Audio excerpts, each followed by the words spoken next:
Hi, in front of me is Poco X3 GT, and today I would like to show you how you can manage autocorrection. You need to begin by opening Settings and scrolling all the way down to access additional settings. Now click on Languages and Input, Manage Keyboards and Gboard.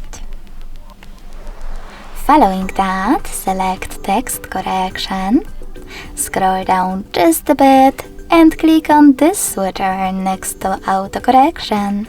This way you will turn it off or on. Thanks so much for watching. If you enjoyed this video, don't forget to leave a like, comment and subscribe. Bye!